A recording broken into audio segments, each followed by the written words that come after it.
কাগজের খবর মাঝে বন্ধ ছিল অনেক দিন, অনেক বছর রাজনৈতিক প্রতিহিংসার কারণে।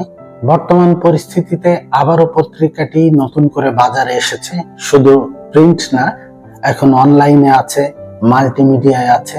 সব মিলিয়ে এই পত্রিকার সাথে যারা কাজ করেন, এই পত্রিকার যারা শুভাকাঙ্ক্ষী, যারা বিজ্ঞাপনদাতা, যারা পাঠক, সবাইকে ইতালির ভেনিস থেকে জানাই আন্তরিক অভিনন্দন। পত্রিকা হলো সমাজের আয়না, সুতরাং একটা পত্রিকার কাছে স্বাভাবিকভাবেই মানুষ এমন খবর প্রত্যাশা করে যে খবর মানুষের জীবনের কথা বলবে, সত্য বলবে, সঠিক বলবে, বস্তুনিষ্ঠ বলবে। কারণ এখন অনলাইন সহ বিভিন্ন সংবাদ মাধ্যমের ভিড়ে সত্যকে আলাদা করা বেশ কঠিন হয়ে দাঁড়িয়েছে পাঠকদের জন্য।